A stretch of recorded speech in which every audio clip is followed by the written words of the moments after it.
নমস্কার বন্ধুরা, আমি শর্মা আর শর্মার রান্নাঘরের আবারও একটা নতুন রেসিপিতে আপনাদের সকলকে স্বাগতম।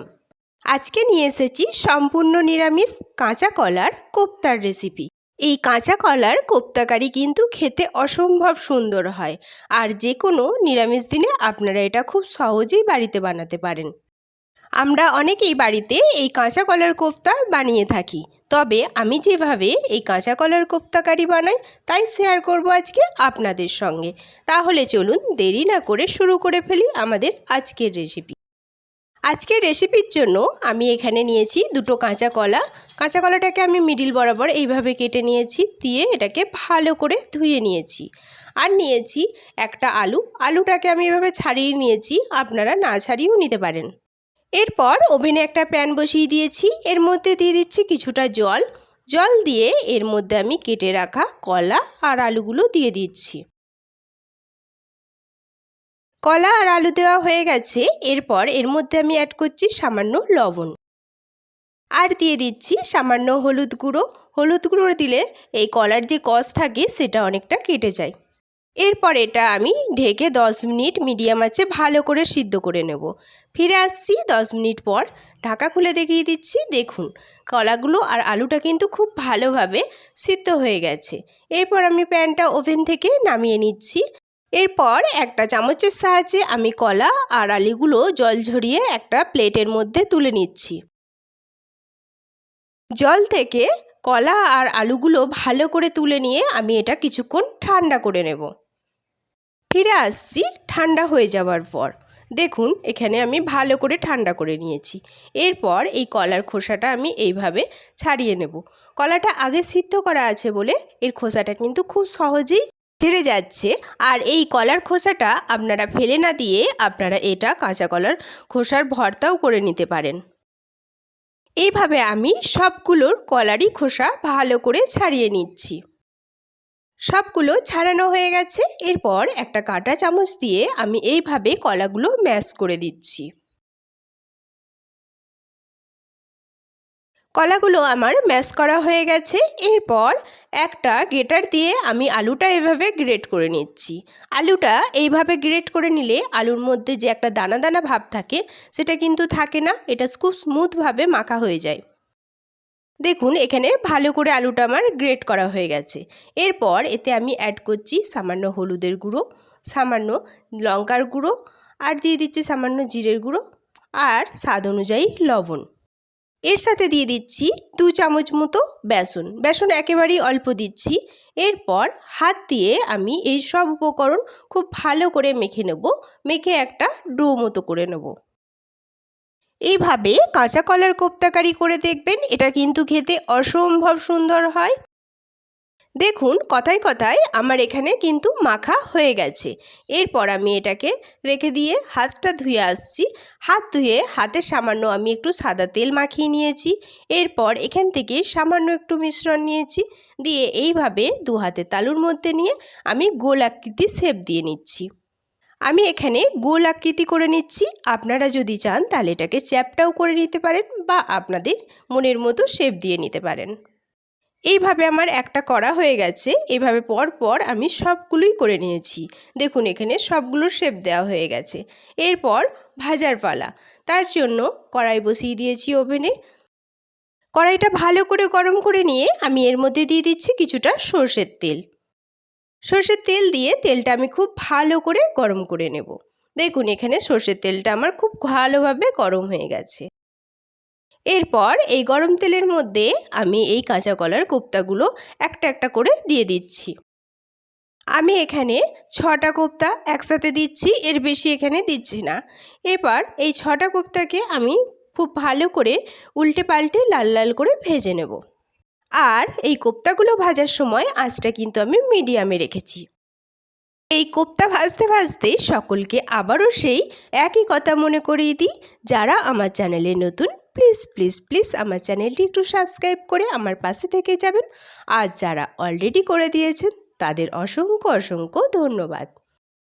আর আমার রেসিপিটি কেমন লাগলো তা অবশ্যই কমেন্টে জানাতে যেন ভুলবেন না। দেখুন কথায় কথায় আমার এই কোপ্তাগুলো কিন্তু এক পিঠ ব্রাউন করে ভাজা হয়ে গেছে। এরপর আমি উল্টে অপর পিঠও এগুলো ব্রাউন করে ভেজে নিয়েছি। আমার এখানে কোপ্তাগুলো একেবারে ভাজা হয়ে গেছে। এবার তেল ঝরিয়ে আমি একটা প্লেটের মধ্যে এগুলো তুলে নিচ্ছি। এরপর আমি এই তেলের মধ্যেও বাকি কোপ্তাগুলোও দিয়ে দিচ্ছি। দিয়ে এই কোপ্তাগুলোও আমি উল্টে পাল্টে লাল লাল করে ভেজে নেব। দেখুন সবগুলো কোপ্তায় ভাজা হয়ে গেছে। এরপর আমি তেল থেকে এগুলোও তুলে নিয়েছি। এরপর এই তেলের মধ্যে ফোড়ন দেব। প্রথমে দিচ্ছি দুটো তেজপাতা, আর দিচ্ছি দারচিনি, এলাচ আর লবঙ্গ গোটা মশলা, আর দিচ্ছি একটা শুকনো লঙ্কা আর সামান্য গোটা জিরে। এরপর এই ফোড়নটা আমি খুব ভালো করে ভেজে নেব একটা সুন্দর গন্ধ ওঠা পর্যন্ত।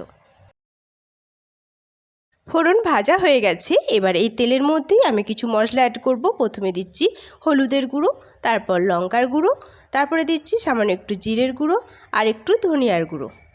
এরপর এখানে আমি দুটো টমেটো পেস্ট করে রেখেছি, সেই টমেটো পেস্টটা দিয়ে দিচ্ছি।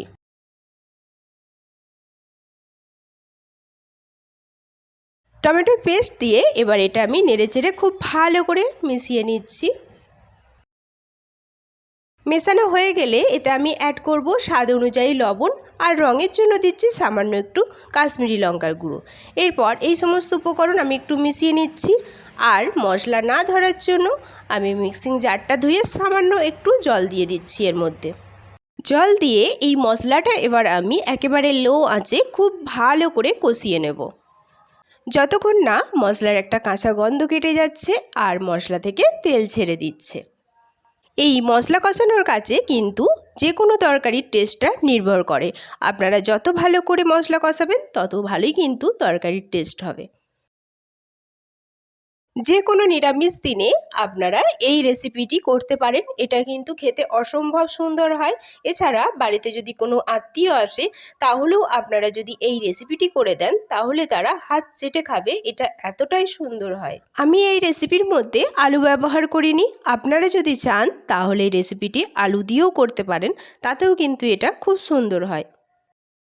দেখুন কথায় কথায় এখানে আমার মশলাটা কিন্তু খুব ভালো করে কষানো হয়ে গেছে। মশলা থেকে তেলও ছেড়ে দিয়েছে। এরপর আমি এতে অ্যাড করছি 1.5 কাপ মতো জল। জল দিয়ে একটু নেড়েচেড়ে মিশিয়ে নিচ্ছি। এরপর সবশেষে এর মধ্যে অ্যাড করছি সামান্য একটু কেসুরি মেথি। মেথিটা আমি এভাবে হাতে দিয়ে ডলে নিয়ে দিয়ে দিচ্ছি। দিয়ে ভালো করে ঝোলের সাথে মিশিয়ে দিচ্ছি। এরপর অপেক্ষা করব ঝোল ফুটে ওঠা পর্যন্ত। দেখুন এখানে ঝোল ফুটতে শুরু করে দিয়েছে। এরপর আমি ভেজে রাখা কোপ্তাগুলো এই ঝোলের মধ্যে দিয়ে দিচ্ছি। ঝোলের মধ্যে দিয়ে এটাকে নেড়েচেড়ে ভালো করে মিশিয়ে নিচ্ছি। মিশিয়ে নিয়ে এটাকে আমি ঢেকে মিডিয়াম আঁচে 2 মিনিট রান্না করব। ফিরে আসছি 2 মিনিট পর। ঢাকা খুলে দেখিয়ে দিচ্ছি। দেখুন আমাদের কোপ্তাগুলো কিন্তু খুব সুন্দর রান্না হয়ে গেছে। এর ঝোলও কিন্তু শুকিয়ে এসেছে। এরপর একটু নেড়েচেড়ে মিশিয়ে আমি এর মধ্যে অ্যাড করব সামান্য গরম মশলা, আর দিয়ে দেব সামান্য একটু চিনি। চিনিটা আপনারা স্কিপ করতে পারেন যদি মিষ্টি খেতে না পছন্দ করেন। এরপর নেড়েচেড়ে আমি ভালো করে একটু মিশিয়ে নিচ্ছি। এই কোপ্তা কারির মধ্যে সামান্য একটু এইভাবে ঝোল রাখতে হবে। এটা কিন্তু নামালে আর একটু গাঢ় হয়ে যাবে। দেখুন এখানে আমাদের কোপ্তা কারি একেবারে রেডি হয়ে গেছে। এরপর আমি এটাকে ওভেন থেকে নামিয়ে নিচ্ছি। এরপর পরিবেশনের জন্য আমি একটা প্লেট নিয়ে নিয়েছি। এর মধ্যে আমি গরম গরম এই কাঁচা কলার কোপ্তা কারিটা পরিবেশন করে নিচ্ছি। দেখুন এটা দেখতে কত সুন্দর হয়েছে, আর একটা কোপ্তাও কিন্তু ভেঙে যায়নি, সব গোটা গোটাই রয়েছে। গরম ভাতের সাথে এই নিরামিষ কোপ্তা কারি কিন্তু খেতে অসম্ভব সুন্দর লাগে। না খেলে পরে কিন্তু বিশ্বাসই হবে না। দেখুন আমার পরিবেশন করা হয়ে গেছে। আপনারা কে কে আমার মতো করে এইভাবে কাঁচা কলার কোপ্তা কারি বাড়িতে বানান অবশ্যই কমেন্টে জানাবেন। আশা করছি আমার এই রেসিপিটিও আপনাদের খুব ভালো লাগবে। আজ এই পর্যন্তই। দেখা হবে আবারও একটা নতুন রেসিপি নিয়ে।